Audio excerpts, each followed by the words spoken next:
Welcome to the Grampians Wine Podcast. I'm your host, Neil Butler. In each episode of the podcast, we speak to a representative of the Grampians winemakers or one of the wineries in the region. We'll learn about the wines, the wineries, and of course, the personalities associated with one of Victoria's leading wine regions. Today, though, we take a slight step sideways and introduce a special guest, Marc Sleeman, the CEO of Grampians Tourism. Welcome, Marc. Hello, Neil. And welcome to the podcast. I guess the hint is in the name, but tell us a little bit about what Grampians Tourism is all about.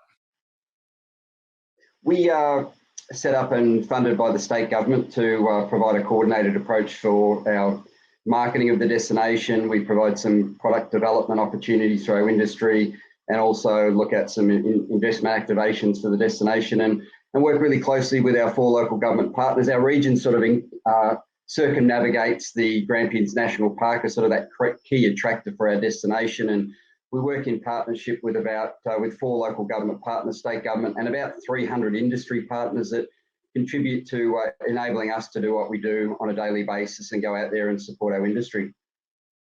So for people who are listening to this somewhere else in Australia, give us the sort of north, south, east, western points of the Grampians. How far does it reach? We head up into the Horsham region. You've got Laharam and Wartook up into the sort of western part of the Grampians region. Then you come down across through Dadswell Bridge into that northern Grampians, Stawell, Sanarned, Halls Gap area. We head back around down south into the eastern part, which is where you've got Pomonal, Ararat as sort of the main areas, visitor economy areas in there, Lake Bolac. Then we head over into Dunkeld and Hamilton as sort of that Grampians Way capture of local government areas. And we represent about 10% of the size state of Victoria, and our sort of hero experience has traditionally been around that big nature. And we've got the Grampians National Park in the heart of our region, and all of those partners connect to that national park asset. And it would seem to me with the size, that sort of size that you're covering, there's a whole range of experiences, but also a whole range of, I guess, climate, a whole range of surroundings, which would make for a lot of variety. It's a magnificent destination with a whole lot of activity. I think that core pillar for us from an attraction perspective it has been traditionally that big nature. We've got one of the largest waterfalls that flows all year round in Mackenzie Falls, attracts 500,000 visitors a year. It's the most visited waterfall in Victoria. We have some other sites like the Pinnacle. We had the Melbourne Cup standing at the Pinnacle last year, and some of those hero experiences like Mount William, which has snow during winter. We have waterfalls, snow in winter, and in summer we've got the lakes and waterways that surround the Grampians. So really something for everyone. And we're about to launch a 160-kilometre icon walk of the state in the Grampians Peaks Trail from Mount Zero to Dunkeld in the south. It's a $30 million investment, both from federal and state perspective, and will attract an additional 35,000 visitors to the region once that's completed and launched next month. Okay. So, and it seems like it's been a tourist destination for a long time. I was saying to you before, my parents were married in 1953 and visited Halls Gap for their honeymoon. How long ago did it sort of be recognised as a tourism destination, the Grampians? I think it's always been, I think the 3-hour proximity to Melbourne has always been that sort of drive market destination, and it's been a road trip destination of Melburnians and Adelaide people as well for many, many years. And it's I look back at some of the old photos of tourism photos, and even Tourism Victoria's promotion back in the early 1900s was really unique in the way that they promoted the destination. But it was always that place that you went to for a special occasion. It's I've met so many people that spent their school camp days going through high school, and I visited Halls Gap back in the 60s and 70s, and everybody always has such fond memories of a visit to the Grampians. And my kids go to the local primary school in the middle of the national park in Halls Gap, and when you drop your kids off, you look up at the monolith of the Grampians National Park with kangaroos jumping around the playground at school. It is a unique place to visit, but it's also a unique place to live as well. One of my relatively recent, it was in the 80s, resident memories of going through the Grampians was on a push bike doing one of those great Victorian bike rides. I can tell you, I don't have good memories of that part of the Grampians going up over Is it Mount Victoria? Yeah, you've got the Mount Victoria range, and this year we have the Great Big Bike Ride coming back in November, December, and they'll be coming down through Laharam and Wartook down Mount Victory and into Halls Gap, and it's I think look, the scenery's stunning. So whichever way you look, you're not going to be disappointed with the vistas around the region. Except I was actually crying for most of it, so I couldn't see a great deal through the. So we've talked a bit about the natural stuff, and we're here to talk about the wine industry as well. But outside of those two things, what other things go on in the Grampians that make it a great tourism destination? I think the attraction in the walks is one of the key factors for a visit to the Grampians. I think the lakes and waterways play into it as well. We've got places like Lake Fines that is a playground mecca for water sports in summer. It's in the central part of the Grampians and attracts people from right around the region. They've got a beautiful caravan park there as well. It's a real value destination for families as well. And while we attract a high value traveller into the destination, we're also very much a value destination, and we've got great 3-4 star accommodation plus 5. And I think it's that combination of your water sports, your walking activities. We've got great mini golf in Halls Gap. You've got great attractions. And as a destination has flourished over the last 20 to 30 years, we're also adding some really amazing culinary experiences to the offering. And we've elevated that cafe component to the destination. And we've got restaurants like Royal Mail in Dunkeld now that are 2-hat restaurants. And we're finding people are driving 2 to 3 hours just to sit in their restaurant and have a meal at Wickens. Wow. And so when you combine the big nature of the water sports, some of the unique towns around the region, Ararat was founded by the Chinese through the gold rush in the 1800s. And we've got some beautiful and amazing gold history. We've got Moyston, which was the birthplace of AFL. And we've got some really quite amazing little stories around the region that keeps people coming back again and again for a holiday into the Grampians.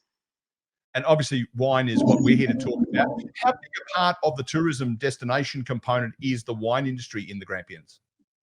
It's a key pillar that sits under that big nature from our destination perspective, and we've certainly elevated the way we talk about the significance of the wine region in the Grampians. And we have a very close relationship with the Grampians Winemakers Group and Damien Sheehan, the president of Grampians Winemakers, and we collaborate across multiple activities from events to promoting the wine elements of our destination. And from my perspective, it's something that sets us apart. It's a real unique feature of our destination, and that history for me is something that just blows my mind. And I'm only a new resident to the region, and learning a lot about the wine region has really surprised me, to be honest.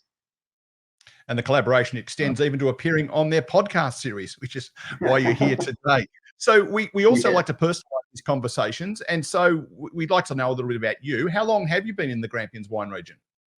I arrived in the middle of 2017 in July. I came down from the tropics. I'd spent 24 years of my life in Cairns, and I moved back to Victoria in 2017 to take on this role as CEO of Grampians Tourism. And I grew up in regional Victoria as a kid down in South Gippsland in a place called Wonthaggi, and I moved to Melbourne in the 90s to go to university and work for a coach company in Melbourne, and they transferred me to Cairns. And it took me 24 years to head back to Victoria, but I must say it is a tourism hotspot here in Victoria, and the Grampians are an amazing place to be. And for me, it's the part that I love the best about my role is being able to work with the tourism operators, and the winemakers specifically are very passionate people.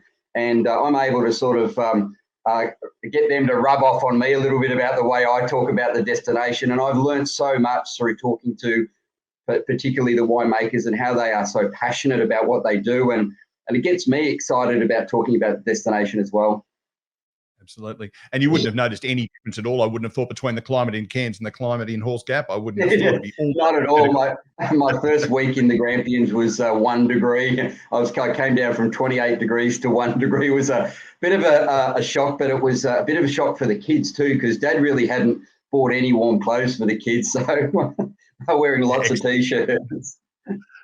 Well, here's a chance for you to upset or embrace some of your winemakers. We're going to ask you a fairly tricky question. If you're going on a road trip and you can only take one case of wine from your region, what do you take? That's a tricky question. I think the way I look at the wines in my region are a little bit like the way I look at my children. I definitely don't have any favourites. I love them all equally, but I'd say that definitely a mixed box for me would be the way I would approach it. But as long as there's a good mix of rosé in there and a couple of nice bottles of Shiraz, I'd be very happy in that mix, Neil. And we're very lucky that the quality of the wine here, you can't go wrong. So let's pretend we pull a bottle of rosé out of that mixed case. Favorite meal to have with that bottle of rosé? What would you be eating? Oh, I'm a really social person. I love having friends and family around at my place. And while we've got a multitude of amazing restaurants and cafes, from Vietnamese to Indian to the Royal Mail to Hat Restaurant, I think my favourite place for a meal is in the backyard barbecue, looking straight up at the Grampians National Park. And I'm very lucky that my property on 5 acres looks straight up at the national park, and a Grampians or rosé in my hand with a barbecue with good friends around is for me gold. Yeah, a very popular answer we've had in this podcast series. Okay, so you've got the barbie going in the backyard, you've got the rosé, you've got it all happening. What music's playing to keep everyone happy? Oh, look, I'm a bit of a 60s, 70s fan, but you sort of can't go past a bit of James Taylor in the background. Either that or Midnight Oil, I think, would be a couple of bands that I'd be playing in the background. I've got a pretty big mix of music here. Excellent. And 3 people, living or dead, that you'd want to have at that meal with you? I think going through COVID at the moment and being in and out of lockdowns, I was supposed to be flying out for a holiday with my mum and dad and my brother up into Cairns next Tuesday. That's not going to be happening. So I would love to be sitting around a table with my mum and dad right now and brother, and being able to share a few bottles of Grampians Best. And I think if I could sit around the table with my grandfather as well, he was a major influence in my life and the way I approach things in life. And they're the sort of people. Family are very important to me, and being connected to family is critical for me to keep the smile on the face and keep the happy family life. Excellent. Well, before we finish, Mark, we're going to give you a chance to do your elevator pitch on why people should head to the Grampians for their next holiday. Off you go. Thanks, Neil. Grampians, with its big nature, I think is what really gets people coming back to the Grampians, and being able to stand at any point around the Grampians National Park. We have a beautiful road that circumnavigates the national park. You can see the park from lots of different angles. It's very different. Each part of the region is quite unique in what we have on offer, from your walks along the Grampians Peaks Trail to seeing some of those hero views with the Pinnacle or Mackenzie Falls. And for me, it's the passionate winemakers, and for me, the personalities are the difference between a great experience and an amazing experience. And we have lots of passionate operators, winemakers in the region that really make the difference. And our region's been growing in popularity even through COVID, and coming out of post-lockdown.